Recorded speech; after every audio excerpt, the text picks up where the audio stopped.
enough about Wispy the Tree and possible crazy Twitter raids. We have another match coming up for you guys. Gyo versus Sethlon.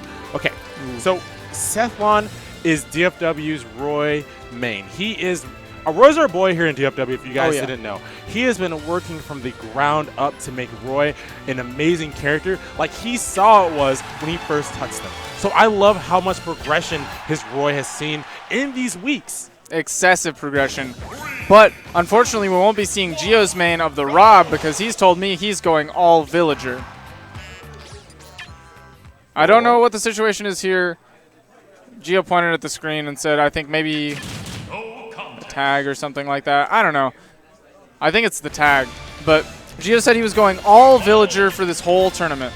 Oh, no, it's 3-stock, 8-minute. Oh, yeah, they didn't switch the... Good catch by Gio. Super good catch. Good catch by Gio. This is not Houston. We do not have that rule set. Shout out to the Smash United guys for running solo tournaments with 3 stocks.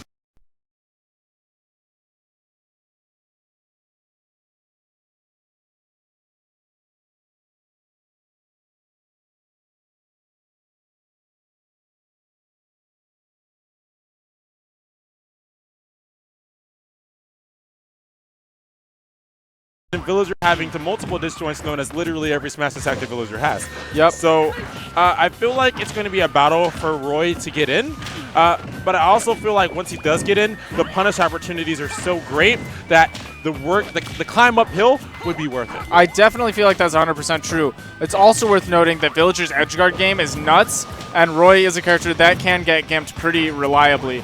So, another thing, Villager has an amazing recovery, but Roy doesn't have to rely on edgeguarding people so much as he has an amazing, kill power. Yes, I feel like on the off-edge game, the bowling ball won't be as successful against Roy, seeing as the invincibility frames on the startup of up B, if timed right, can power right through that. That would be an interesting thing to think about, but fun fact, Roy's up B only has invincibility frames if you start on the ground. Oh, really? Yes. I did not know that. So it might actually come in handy in this matchup. Well, I could feel like he could use that right there, the sword, to challenge the bowling ball. Yeah, that could potentially work out in his favor. But right now, it looks like Sethlon is sitting at a nice, cool 64% and a solid enough lead. Because honestly, he's not at death percent right now. I mean, any percentage death percent when Villager can gimp you super hard, but I don't think Sethlon feels like he's in danger. Yeah, exactly. Because Gio's just sitting back and waiting. Exactly. But what I really love is that what was said at the beginning of the match held true.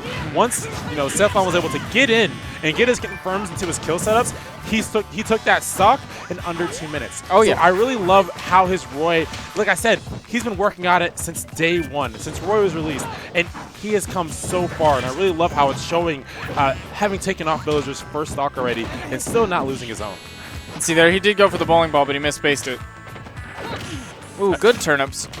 Yeah, a lot of disjoints out of Villager. Good to keep Roy out, but again, I don't think that's true. I don't think that's true. I've never seen that. Down throw to up air, I've never seen that. In a new patch, they actually did. Yeah, see, that's the edgeguard game, but unfortunately it happened at 150. That was an amazing edgeguard from low key by Gio. Just right under our noses coming in and stuffing out that stock. Ooh, that's the most optimal punish you could possibly get for a get up attack. Great ledge trump, but getting nothing out of it. What I was saying earlier was that down throw does actually have true confirms, but not at that percent, I don't think. Yes. Yeah, I've never seen a Villager do that before, and I was like, wait, he did not just get that. But really good use of his air mobility there by B-reversing the pocket. He basically gave himself a directional air dodge that he could act out of. Oh, okay, that was almost curtains for Sethlon there. Great stuff. Getting a Villager out the way and getting himself back to the stage.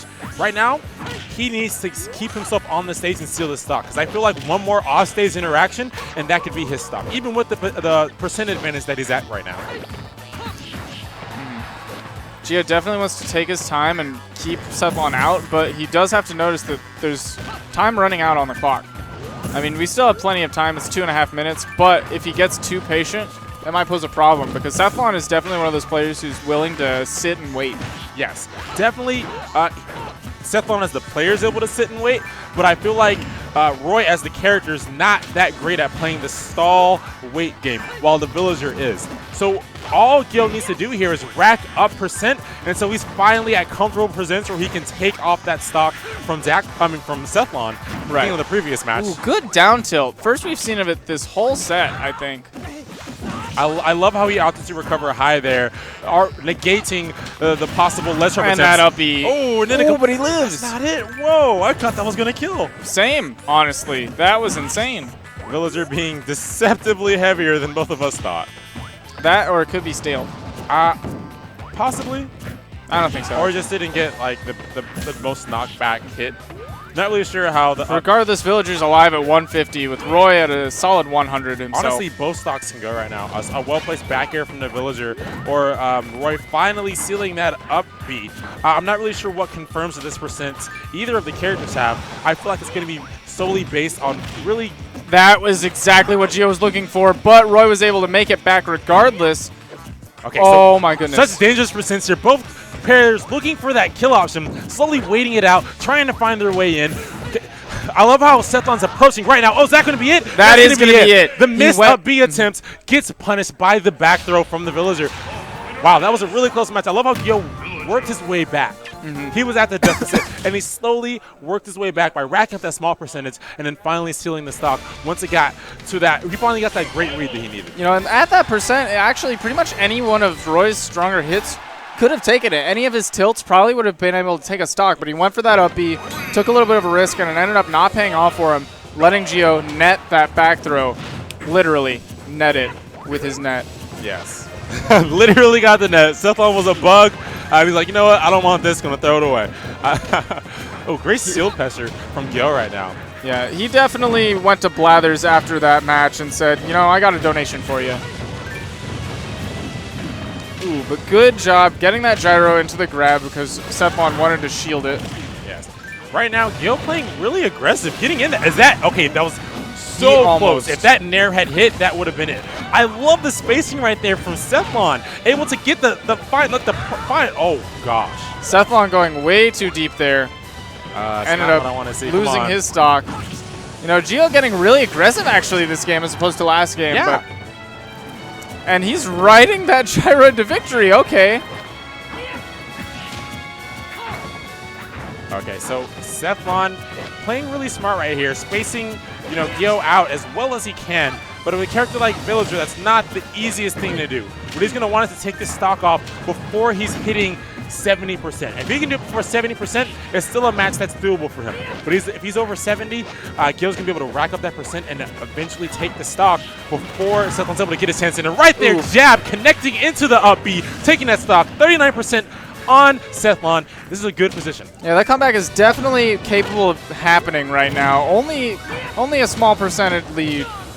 Ooh, but Gio's actually building it up right now. Yes, definitely racking up percent. What Villager excels in, but Sethlon not letting him get all the way in, retaining that stage advantage right now. He's got his position right there, and Gil's trying to find his way back on. Yeah, that is one thing that we noticed is Sethlon's actually done a really good job of maintaining, keeping Gio at the edge. Yes. So I want to see how Gio's able to make it back onto the stage.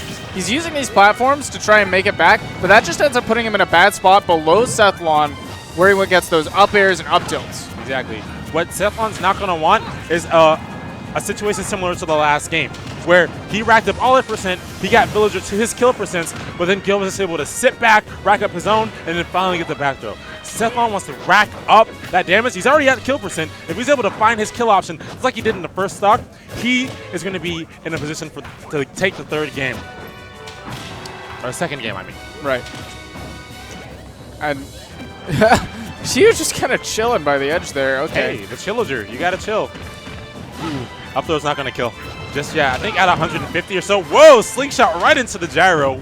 Really good placing from Gio. And the pivot back throw. So smart. Okay. He had not used it at all that He just walked straight past him and grabbed him. He had conditioned Sethlon to stay in his shield. He hadn't used it the entire set. He's like, this is the moment. This is when I can use it. And he sealed that stock. Very smart